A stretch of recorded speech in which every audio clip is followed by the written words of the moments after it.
It was a hot day. And so when Ollie saw a big old, what looked like an aquarium, he thought, I bet I could just slip in there for a quick dip. Nobody will mind. I bet people will be amazed to see an octopus swimming around. People usually are. So he didn't really ask anybody, and maybe he should have.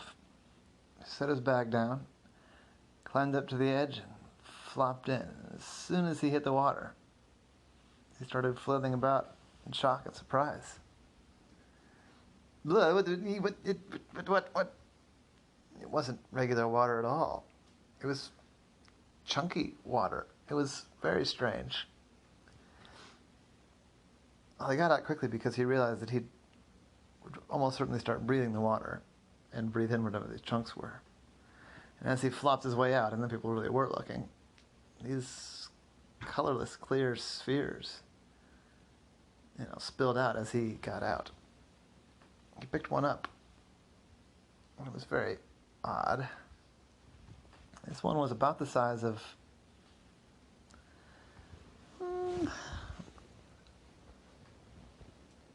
about the size of a blueberry, I guess I'd say. And yeah, no color at all, totally clear.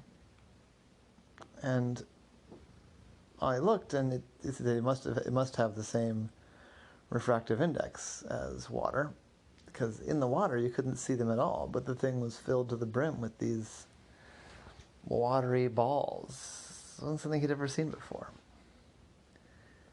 He poked at the little ball, gave it a squeeze, and with not much squeezing, it crushed in his arm. And sort of a chunky material. Well, I was thoroughly baffled when this person came running up. He said, "What are you doing to my demonstration project? What did you do? Did you try to swim in it?" I said, "Yeah, I'm sorry. I didn't think about it very hard. It was just so hot." I said, "No, it's fine. It's not gonna hurt anything. I mean, you made a little bit of a spill, but it's not. It's got the water beads in it. Not meant for swimming. Well, I mean, yeah, it's not going to be a regular swimming experience. We might actually have somebody swim in it at some point, but it's for a gardening project, actually. We need to amend the soil a little bit to hold water better. So we're going to add these. So we got this big thing of water beads. So you keep on calling them water beads." I said, "Yeah, that's what we've always called them. I'm sure it's not the only name. This brand is Orbeez brand. Yeah, I don't know much about it. It's some kind of plasticky thing, although I think it's biodegradable eventually. I don't know. I know that we use them a lot in the gardening because it soaks up the water and holds on to the water, and so it's good for when your soil drains too fast. It holds on to the water nicely." I said, "Okay. Do you have like a label or anything for it? I'm really curious about this stuff." I said, "No, I don't actually. I mean, I had one, but I threw it away. But it came in this big sack. You can get them in like little packages for like arts and crafts, or for like little displays on centerpieces or stuff, or like for kids to play with. But when you get it for this kind of thing, it comes in a big old, like 30-pound sack. But I already threw the sack away, so sorry. But yeah, I don't know. Good luck though. You didn't like eat anything, did you?" I said, No. Since I hit the water, I realized something was weird, so I didn't breathe anything in or anything like that." "That's good. Yeah. So I mean, yeah, Orbeez. That's like what people call them sometimes. They're water beads." I said, all right. So Ollie left, and he went inside and got a cup of coffee, iced coffee, because it was a hot day. And he started searching on his phone about Orbeez and water beads. What are they? there was a lot of information about things you can do with them, but there wasn't a whole lot of information he was finding that was clear about what it was, except one said it was a polymer. And I thought, well, okay, if it's a polymer, I know a guy that knows a lot about polymers. So we went over to the Hopkins campus. There was a professor there that did a lot with different kinds of polymers. He knocked on the door. The person that answered, though, wasn't the professor he was looking for. Oh, sorry, hi, I was looking for Professor Jean. I said, oh, Professor Jean's not here, but can I help you? I'm a postdoc in his lab. I said, oh, yeah, probably. Well, maybe, yeah, anyway, I have a polymer question. I'm a friend of Professor Jean's, and I'm a private eye. And I encountered this strange water ball things, and I was trying to learn more about what they're made of. I've come to understand that there's some sort of polymer. I said, oh, I think I know what you mean. Yeah, come on in. I said, thank you. What's your name? Oh, my name is Jane. Jane Gupta. I said, hi, nice to meet you. How long have you been working for Dr. Jean? Oh, I've been here for, 6 to 8 months. I'm from Minnesota originally, but I just started a postdoc here not too long ago, 6 months ago. I'm doing some work on actually some related chemistry. Stop. I said now. I said, oh, yeah. So the water beads that you're talking about, they fall in a category of super absorbent polymers. I said, okay. I mean, probably the ones, like, where did you see them? What were they like? They were in a big, like, aquarium thing, and I actually jumped in thinking it was just water on such a hot day. But then when I got into the water, it was all full of these weird, water bead things. And as I was getting out, I knocked some out, and there were these, like, clear, I mean, it looked like if you imagined a water balloon, but without the balloon around it. It just looked like a weird sphere of water. I said, oh, yeah, I know what those are, yeah. And, like, they were probably, about the size of, like, a cherry or like a blueberry? I said, yeah, exactly. Yeah, so that's going to be, it's called sodium polyacrylate.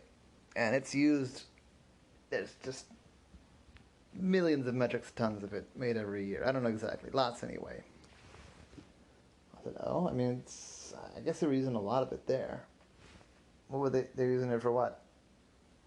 Oh, they were doing some sort of soil project with it. Like they were trying to make the soil hold water better, is what the guy said. Oh, yeah, it's good for that. You see it sometimes in potting mixtures. Yeah, he mentioned that. And this was like on a much bigger scale.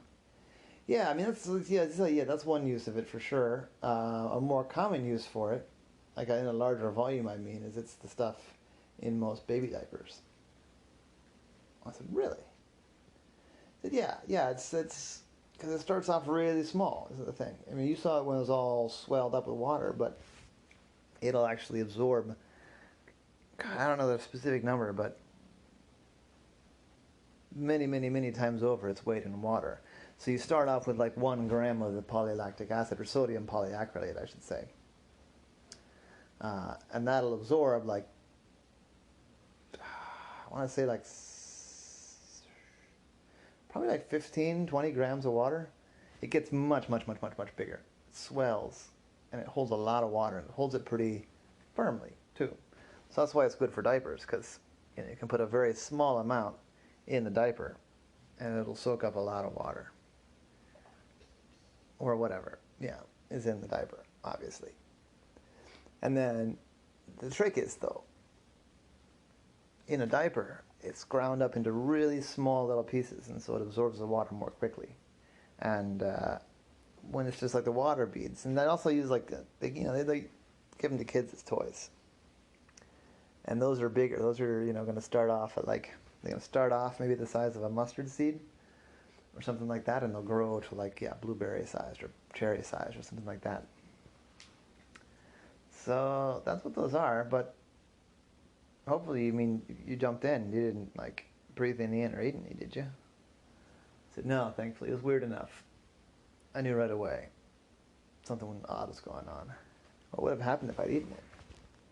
Well, I don't know a lot about octopus physiology, but in a person, it wouldn't really hurt you. As long as it was already swollen up with water anyway, your body would not digest any appreciable amount of it. It would just kind of pass through you. So you might, I don't know, might give you diarrhea or something, but nothing major. I don't actually know. I've never eaten one. I don't intend to. Sounds like a good policy. So what are you working on?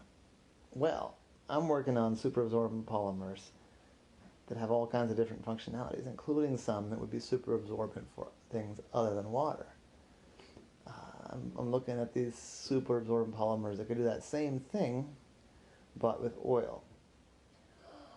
What? Yeah, it could be pretty cool. It could be a way to deal with oil spills in a way that didn't just disperse it into the environment, and also that after you pour a bunch of these on the oil spill out in the water, they would soak up all the oil, it'd stay floating, and you could leave it out there until it soaked it all up, and you come back and you scoop it all up, and you might be even able to get the oil back out. That's kind of the idea anyway, but we're at a very early stage of the research, so we're still trying to understand what we could do to make a polymer behave like that for oil.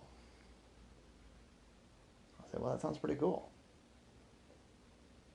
So the stuff I jumped into was just sodium polyacrylate, you said. I said, yep, almost certainly that was sodium polyacrylate. It's pretty harmless stuff. As long as you don't choke on it or whatever. I said, all right, well thank you. Nice to meet you. Nice to meet you too. Come by anytime you've got a polymer question. Before I went and got my PhD, I was a teacher, and so I'm very used to and very much like, telling people about chemistry and science. That was the case of Ollie and the water beads.